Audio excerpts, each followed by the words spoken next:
Welcome all. This video will provide a brief overview of historical development of strength of materials, which is also known as mechanics of materials, and we will also discuss briefly about the great minds who were involved in the development of this subject. Historical development of strength of materials is a fascinating blend of both theory and experiments, and in my personal opinion, knowing about the historical development of any subject creates curiosity in the reader and also makes it more interesting. You can see these two figures which have a very contrast in them. In the left hand side figure you can see the it is a setup which was made in earlier days to perform the compression test, where the weights are placed on the top of the specimen. But now we have universal testing machine with which we can perform variety of tests. So if we see in the history, Egyptians, Greeks, Romans, and many other civilizations have created marvelous examples of infrastructures. So when people started building infrastructures, it become imperative to have the knowledge about the strength of structural materials. So if you see the Egyptians, they have created the pyramids, and by looking into pyramids we can see that there must have been some empirical rules with the Egyptian, without which creating such giant infrastructures would have been difficult. And Greeks also advanced the art of the building, and they have developed the statics and basics of the mechanics of materials, whereas the Romans were great builders and they were experts in making the arcs in the buildings. You can see the Colosseum, which is a very exemplary infrastructure in the Roman history. And you can see this is a aqueduct which is known as the Port du Gard. So it is a, great example of Roman engineering. It is a along 50-kilometer long aqueduct which was used to transport water from one place to another, and it was used to transport water to the city of Nemesis in the Rome, and it was built on the river Garden in the France, which is in the southern France, so it is also known as the Bridge of the Guard or Port du Gard. So Leonardo da Vinci had said that mechanics is the paradise of mathematical science, because here we come to the fruits of mathematics. So we all know mathematics is a theoretical subject, but when Leonardo da Vinci started doing experiments and Galileo also started doing experiment, then they have seen that, or they have realized the beauty of the mathematics, that how mathematics equations govern the experimental behavior of the things. So Leonardo da Vinci have also studied the strength of structural materials experimentally, and when we started building railroad infrastructures and there was introduction of steel as a structural materials, then the strength of structural materials, or the strength of materials, have gained a sudden impetus in its development. So Galileo, he was a great person and was also a great scientist. He was born in Pisa, and he was admitted in Pisa University to study medicine. Pisa is in Italy. So while he was studying medicines, he started to learn mathematics, and he created his interest in mathematics and started studying the work of Euclid and Archimedes. So he has dropped his study of the medicine, and he began his own study on mathematics.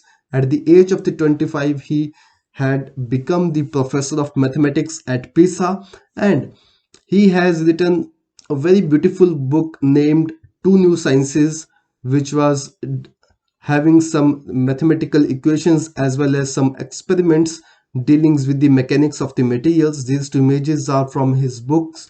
So you can see there's one image shows there's a cantilever beam, and the weight is there on the right hand side of the beam, and there is a vertical column on which a weight has been suspended. So he has also continued his work on mathematics and mechanics, and by that work he has marked the beginning of the dynamics, which is the study of the bodies in motion. He performed a very simple tension test, and through that tension test he has concluded that if we have to talk about the strength of a bar, then it is proportional to the cross sectional area of the bar, and it is independent of the length of the bar. And he called the strength of the bar as the absolute resistance to the friction. So I have created these slides in a pedagogical manner that if anybody wants to read it, he can read it and can get a good and crisp knowledge about the historical development of this subject. There was Robert Hooke, who lived from 1635 to 1703. So we all know the famous Hooke's law, which was given by Robert Hooke.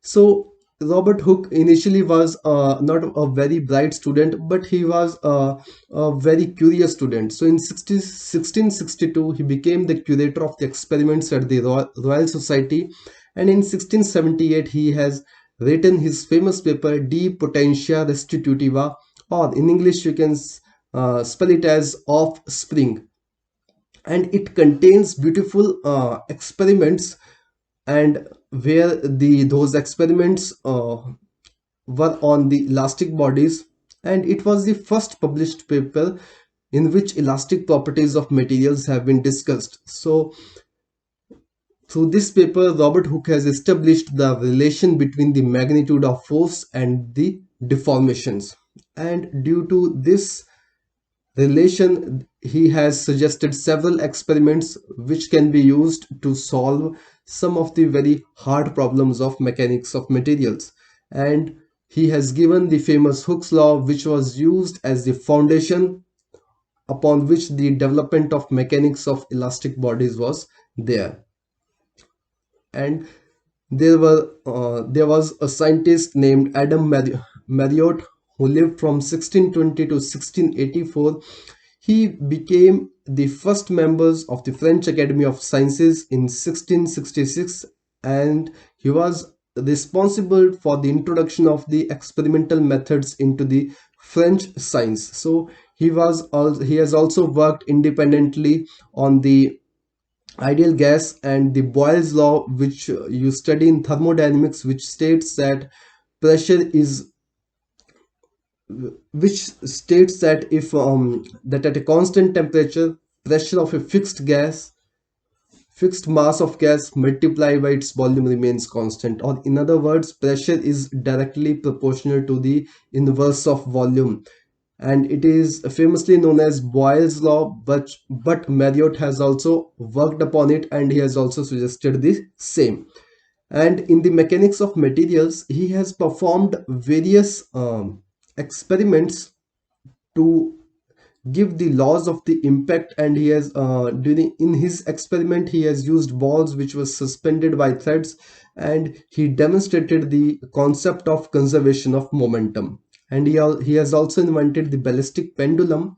Ballistic pendulum is a device which is used to uh, measure the kinetic energy of the projectile, and it can also be used to measure the recoil of the gun. So you can see how he has suspended the weights with the help of some ropes. These are some of the figures from his published papers. Then there comes the famous Bernoulli family, where Jacob Bernoulli and John Bernoulli were brothers, and Daniel Bernoulli was the son of John Bernoulli. So in the beginning of the 18th century, there was a rapid development in infinitesimal calculus, which we currently use to solve many problems. Infinitesimal calculus is the subject in which we take an infinitesimal small area and we integrate it to get the whole area or the whole volume. So we start from the very small part and we get the information about the whole of the body. So Jacob Bernoulli has used the infinitesimal calculus, and he has worked upon to calculate the shape of the deflection curve of an elastic valve, which you study in strength of materials and the bending of beams. So Galileo and Marriott, they have investigated the strength of beam, but Jacob Bernoulli made calculations about their deflection, that how the beam will deflect, and he didn't contribute about the physical properties of the material. Where John Bernoulli, he was considered as the greatest mathematician of his time, and Leonard Euler and Daniel Bernoulli were his people. And John Bernoulli had given the principle of virtual displacement. He was interested in elastic properties of material, but his contribution in that field is of little importance. And Daniel Bernoulli, he has given the differential equation which governed the lateral vibrations of a prismatic bar. And Daniel Bernoulli, he was not only a mathematician but also a great experimenter, and he has furnished new mathematical problems for the Euler. So Leonard Euler, who lived from 1707 to 1783, was a greatest mathematician, and there is a famous saying that it can be said that all eminent men of mathematics who were living towards the end of the 18th century, they all can be considered as the pupils of Euler. He was that much famous, and at 16 he has obtained his master's degree, and before 20 he has published his first scientific paper. So you can see that how sharp-minded he was, and he has written the famous books. In 1748, the Introduction to Calculus; in 1755, Differential Calculus; and then the Integral Calculus. These books have guided mathematics for many years. He investigated the shapes of the curves which a cylinder elastic bar will take upon various loading conditions, and he has given the famous Euler formula which was used in the calculation of buckling of columns. Then there was J.L. Lagrange, who lived from 1736 to 1813. He was a man who had exceptional mathematical ability, and at the age of 19 he had become the professor of mathematics at the Royal Artillery School in Turin, Italy. So he has contributed towards the theory of theory of elastic curves, and in his memoir in Sur la figure des colonnes, in which, if you have to translate it into English, it is figure of the columns. So have he had begun with the discussion of a prismatic bar having hinges at the ends, and he has assumed that there is a small deflection under the action of axial compressive force. Means a prismatic bar is subjected to compressive force, and due to which there is a deflection in the bar, and he has calculated the same. So he was a very sharp-minded person, and had very exceptional capabilities. So he generally used to consider the branch of mechanics at this geometry of 4 dimensions, and at that time it was difficult to find an audience who can understand the mechanics in the same way the J.L. Lagrange had understood it. There was Coulomb, which we also know from the famous Coulomb's law, which he has given in his electromagnetism. So he also has a great story. After obtaining his preliminary education in Paris, he entered the military corps of engineers. He was sent to island of Martinique, where he had lived for 9 long years, and it was in that island he started studying the mechanical properties of the materials, and he has written his first paper, which was published in 1773 in the French Academy of Sciences. In 1793, this academy was closed, but after 2 years, it had reappeared with a different name, and Coulomb was appointed as the first member of it. and his last papers dealing with the viscosity of fluids and magnetism were published in the memoir of this institute. So he had been appointed as the general inspector of studies, for which he had to travel uh, different countries and different areas of the world, and he was growing old, which was strenuous for his age and weak health, for which he died in 1806. But his work we still are using, which was there as the theory of friction, strength of structural materials, and of torsion. No other scientist in the 18th century contributed as much as Coulomb to the science of mechanics of elastic bodies. Although he had also contributed towards the physics, but his contribution towards the mechanics of elastic bodies, as we are reading about strength of material, was also memorable. And he has given the famous Mohr-Coulomb theory, and his main contributions were torsional balance, Coulomb's law, Coulomb friction, Coulomb damping, and so on. Then with earlier there were mathematical theories and some small experiments were there, but the experimental work of scientists Hooke, Marriott, and Coulomb, that was carried out in order mainly in order to verify certain theories of mechanics of materials. But at the toward the end of the 18th century, a more practical or more experimental work was being performed, and there was extensive series of mechanical tests which was made by Petrus van Maschierbroek, who lived from 1692 to 1761, and he was the professor of physics at Utrecht University and later at the Leiden University in Netherlands. So you can see this is these are the setups which are used for measuring tensile, compression, and bending tests. You can see here we can mount our specimen, and by increasing this weight towards the right hand side, this specimen will get pulled out. And here you can see why we have kept the weight on the top of the this tabletop, and the bar or the specimen is beneath it, and by increasing the weight you can compress it. And here you can see this is the bar which on which weights have been hanged, and this will create the bending in the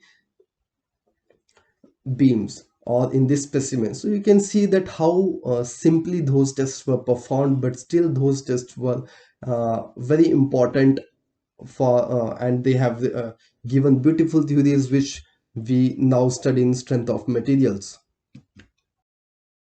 In the 19th century, when the iron and steel were introduced, so experimental study of the mechanics of material or mechanical properties of these materials became important. And earlier experiments they used to determine only the ultimate strength, but people have realized that with the involvement of the technological processes of manufacturing, sometimes their strengths get affected, such as the heat treatment or cold working affects the strength of these materials. So people started feeling that there is a need of more advanced testing of these materials. So A. Huller in 1819 to 1914, he advocated the organization of government laboratories which used to conduct testing of the materials. And in England, David Kirkcaldy was the one who established private laboratories. Those laboratories used to perform the strength tests which determine the strength of the structural materials. And Thomas Young, who lived from 1773 to 1829, he had performed the tension and compression test, and he has established or has given the notion of modulus of elasticity for the first time.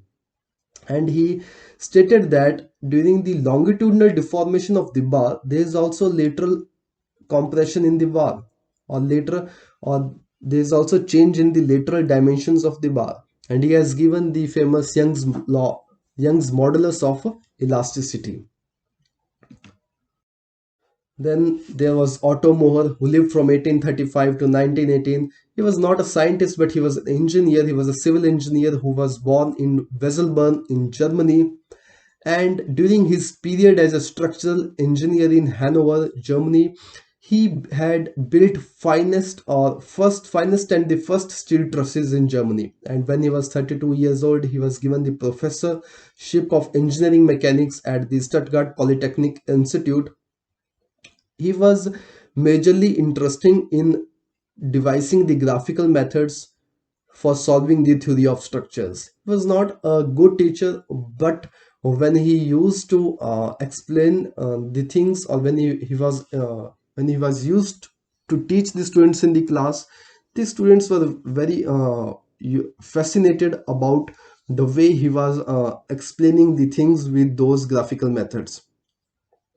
And he has given the famous Mohr circle, which I think every mechanical engineer and structural engineer, the civil engineer, knows about. John Boschinger, who lived from 1833 to 1893, he was a professor in the Polytechnical Institute of Munich, and he was also the first director of the material testing laboratory, who was the finest laboratory which was established in Germany in 1871.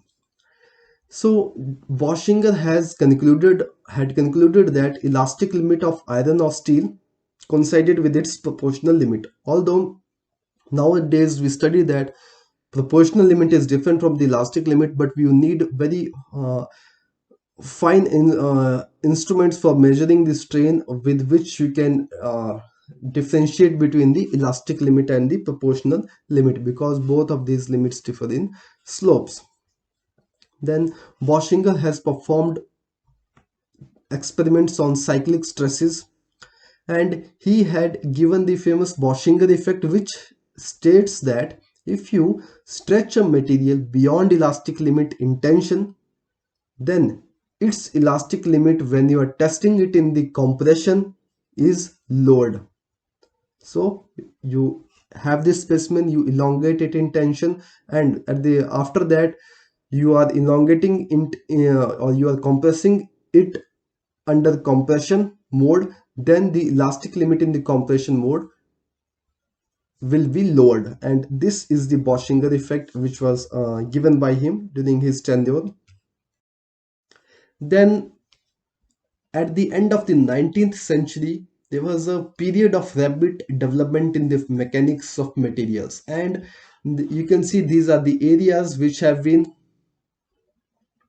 famously or which have been rigorously invented or studied by different scientists, which was properties of material within elastic limit, fraction of brittle materials, which was studied by David Griffith, and he has given the beautiful Griffith theory. Then there's a critically resolved shear stress, which was there in the testing of ductile materials. Then the strength theories, theories of failure, creep of metals at elevated temperature, fatigue of metals, experimental stress analysis.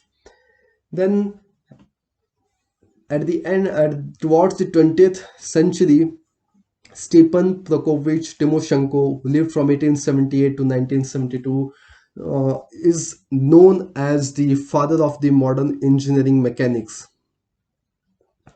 You might have seen this book in your library, which was Strength of Materials Part 1 and Part 2 by Stefan Timoshenko. He was a Ukrainian descent. He hailed from Russia. He worked in Russia, then in Imperial College, and then later he moved to America. He also worked as an American engineer, and he was the emeritus professor of mechanical engineering at Stanford University from 1944 to 1972. When he died, he was there. He was serving as the emeritus professor at the Stanford University, and his research interest has included applied elasticity, theory of elasticity and structures, vibration in engineering, and strength of materials. So he has studied the bending of beams and theory of elasticity extensively, and has also published numerous research papers for this same. So we have seen that how different scientists have and different scientists and engineers have contributed to the development of this subject. So I hope you have enjoyed video, and I hope you have liked it. Thanks for watching.